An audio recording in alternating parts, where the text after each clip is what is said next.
गरिब माइन्डसेट भएका व्यक्तिहरूले समय अनुसारको पैसा कमाउँछन् भने धनी माइन्डसेट भएका व्यक्तिहरूले आफ्नो रिजल्ट अनुसार पैसा कमाउँछन्।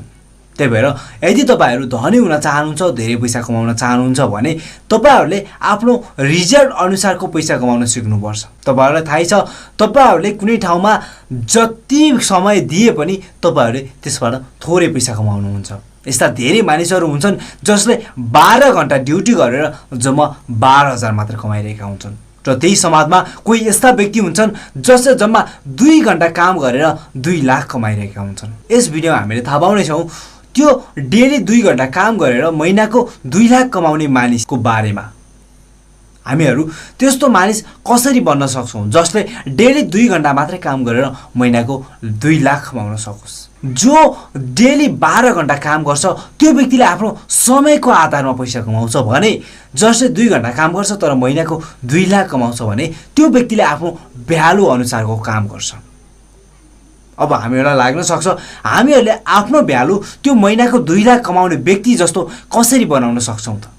त्यसको लागि हामीले केही टुलको फलो गर्नुपर्छ, त्यसको लागि हामीले केही कार्यको फलो गर्नुपर्छ। म तपाईहरूलाई आफ्नो भ्यालु बढाउने 5 टुलको बारेमा कुरा गर्नेछु यस भिडियोमा। आफ्नो भ्यालु बढाउने फर्स्ट स्टेप, रिड बुक्स। हामीहरू यदि लाइफमा सक्सेसफुल हुन चाहन्छौँ, हामीले आफ्नो भ्यालु बढाउन चाहन्छौँ, हामीहरूले केही घण्टा मात्रै काम गरेर लाखौँ पैसा कमाउन चाहन्छौँ भने हामीहरूले बुक्सहरू पढ्नु एकदमै महत्त्वपूर्ण छ। बुकबाट हामीहरूले आफ्नो जिन्दगीबाट मात्रै नभएर हामीले दोस्रो व्यक्तिको जिन्दगीबाट पनि धेरै कुरा सिक्न सक्छौँ। जुन व्यक्तिहरूले एउटा बुक लेखेको हुन्छ ती व्यक्तिहरूले आफ्नो जिन्दगीको पुरा निचोड, आफ्नो जिन्दगीको पुरा रस निचोरेर त्यो बुकमा हालेको हुन्छ। यदि हामीले ती व्यक्तिहरूले लेखेका पोजिटिभ बुकहरू किनेर पढ्छौँ भने हामीहरूले डिग्री पास त गऱ्यौँ, हामीहरूले सक्सेसको लागि प्रपर नलेज हामीहरूमा छैन भने हामीहरू सक्सेस हुन गाह्रो पर्नेछ। हामीहरू पनि ती व्यक्तिहरू जस्तै हुनेछौँ जो व्यक्तिहरूले समय अनुसारको पैसा कमाउँछन्। हामीहरू त्यो व्यक्ति बन्न सक्ने छैनौँ जसले आफ्नो भ्यालु अनुसारको पैसा कमाउँछन्। त्यही भएर हामीले आफ्नो भ्यालु बढाउनु छ भने हामीहरूले बुक पढ्ने बानीको विकास एनी हाउ गरेको हुनुपर्छ जसले हामीहरूको लाइफ चेन्ज गर्छ। त्यस्तो बुकहरू हामीले पढ्छौँ भने केही वर्षमै हामीहरू लाइफको सबैभन्दा भ्यालुएबल पर्सन हुन सक्छौँ।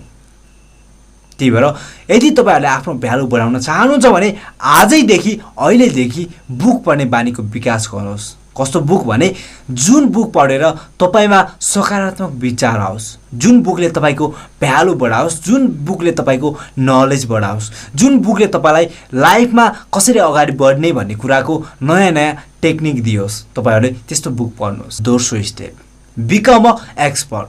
तपाईहरु जुन फिल्डमा हुनुहुन्छ त्यो फिल्डको एक्सपर्ट बन्नुहोस्, त्यो फिल्डको मास्टर बन्नुहोस्। तपाईहरु टिचिङ गर्नुहुन्छ भने तपाई टिचिङको मास्टर बन्नुहोस्। तपाईले सबै स्टुडेन्टले मन पराउनु, तपाईले आफूले आफूलाई त्यस्तो व्यक्ति बनाउनुहोस्। तपाई जुन फिल्डमा काम गर्दै हुनुहुन्छ त्यो फिल्डको 100% नलेज लिन सक्ने योग्यता आफूमा विकसित गर्नुहोस्। एक्जाम्पल, तपाईहरु फोटोग्राफर हुनुहुन्छ भने तपाईहरु त्यो फिल्डको फोटोग्राफर मात्र होइन कि तपाईहरु त्यो फिल्डको मास्टर बन्नुहोस्। कुनै व्यक्तिहरूले फोटो खिच्ने बारे मात्रै पनि सोचे भने तपाईको नाम उनीहरुको ब्रेनमा आओस्। तपाईले त्यस्तो काम गर्नु जरुरी छ। तपाई हामीलाई थाहै छ एमबीबीएस डाक्टरले धेरै पैसा कमाउन सक्दैन, तर जुन एमबीबीएस डाक्टर एउटा विषयको विशेषज्ञ हुन्छ त्यो डाक्टरले एउटा पेशेन्टलाई हेरेको मात्रै पनि कति धेरै चार्ज लिन्छ, तर एमबीबीएस डाक्टरले त्यति चार्ज लिन सक्दैन किनकि उसँग सबै कुराहरुको थोरै थोरै नलेज छ तर एउटा कुराको एक्सपर्ट चाहिँ उ भइसकेको छैन। त्यही भएर तपाईहरुको फिल्ड जुनसुकै होस्, तपाईहरु लाइफमा जुनसुकै काम गर्नुहोस् त्यो कामको तपाईहरु एक्सपर्ट हुनु जरुरी छ। त्यही भएर तपाईहरुले आफ्नो भ्यालु बढाउन चाहनुहुन्छ भने आजैदेखि तपाईले जुन काम गर्दै हुनुहुन्छ त्यो कामको तपाईहरु एक्सपर्ट बन्ने बाटोमा अगाडि बढ्नुहोस्। तपाईले यसको लागि नयाँ नयाँ कुराहरु सिक्नुहोस्, यसको लागि नयाँ नयाँ टेक्निकहरु सिक्नुहोस्, यसको लागि सेमिनारहरुमा एटेन्ड गर्नुहोस्, यसको लागि वेबिनार एटेन्ड गर्नुहोस्। आफ्नो भ्यालु बढाउने तेस्रो स्टेप, पोजिटिभ मानिसहरुको संगत गर्नुहोस्। तपाईको लाइफको जुन भिजन छ, तपाईको लाइफको जुन फिल्ड छ, तपाईको लाइफको जुन गोल छ त्यही गोलसँग म्याचिङ गर्ने मानिसहरुसँग संगत गर्नुहोस्। हामीहरुको लाइफको गोल एउटा छ तर हामीहरुको संगत दोस्रो व्यक्तिहरुसँग भइरहेको छ भने हामीहरुले आफ्नो लाइफको गोल एचिभ गर्न सक्दैनौं। त्यही भएर तपाईहरु लाइफमा जे कुरा एचिभ गर्न चाहनुहुन्छ, जुन फिल्डमा अगाडि बढ्न चाहनुहुन्छ, जुन फिल्डको तपाईहरु हिरो हुन चाहनुहुन्छ, तपाईहरुले त्यस्तै व्यक्तिहरुको संगत गर्नुहोस्। तपाईले डाइरेक्टली त्यस्तो व्यक्तिहरु भेटाउनुहुन्न भने तपाईले बुक पढ्नुहोस्, तपाईले भिडियोहरु हेर्नुहोस्, तपाईले अडियो बुकहरु सुन्नुहोस्।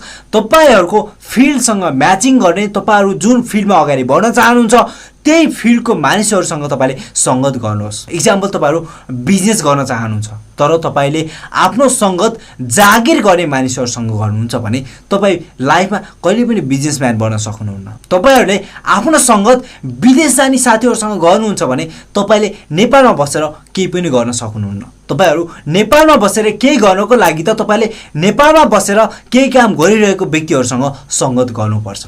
त्यही भएर हामीहरूले प्रत्यक्ष रूपमा आफ्नो संगत बदल्न नसके पनि हामीहरूले अप्रत्यक्ष रूपमा आफ्नो संगत बदलेको हुनुपर्छ। हामीहरूको आफ्नो लाइफको गोलसँग सम्बन्ध राख्ने व्यक्तिहरूलाई हामीले फलो गर्नुपर्छ।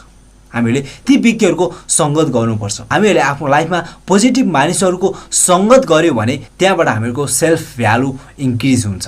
आफ्नो भ्यालु बढाउने चौथो स्टेप, आफ्नो रियल लाइफ एक्सपिरियन्सबाट सिक्नुहोस्। हामीहरूको लाइफमा धेरै घटनाहरू भइरहेका हुन्छन्। हामीहरूको लाइफ धेरै तलमाथि भइरहेको हुन्छ। हामीहरूको लाइफमा कहिले खुसी आइरहेको हुन्छ भने कहिले धेरै समस्याहरू आइरहेका हुन्छन्। हाम्रो जिन्दगीले हामीलाई आजको समयसम्म आउँदासम्म धेरै कुराहरू सिकाइसकेको छ, तर हामीहरूले त्यो कुरालाई सिकेर पनि इग्नोर गरिरहेका छौँ। त्यही भएर आफ्नो लाइफले तपाईहरुलाई के कुरा सिकाएको छ, तपाईले आफ्नो लाइफमा कस्तो कार्य गर्दा कस्तो समस्या भोग्नु परेको छ र कस्तो कार्य गर्दा कति खुसी हुनु परेको छ, तपाईहरुले यी कुरामा आफ्नो ध्यान केन्द्रित गर्नु जरुरी छ। यदि हामीले आफ्नो लाइफको भ्यालु बढाउने हो भने हामीहरूको जिन्दगीमा भएका घटनाहरू, हामीहरूको जिन्दगीमा पाएका परिणामहरूबाट हामीले सिक्न जरुरी छ। यसरी हामीले रियल लाइफको एक्सपिरियन्सबाट सिक्न सुरु गर्यौं भने हामीहरूले आफ्नो भ्यालु बढाउनेछौँ। आफ्नो भ्यालु बढाउने पाँचौं स्टेप, बिकम अ प्रोडक्टिभ। तपाईहरु प्रोडक्टिभ बन्नुहोस्। यदि हामीले आफ्नो लाइफको भ्यालु बढाउन चाहन्छौँ भने हामीहरू उत्पादनशील हुनुपर्छ।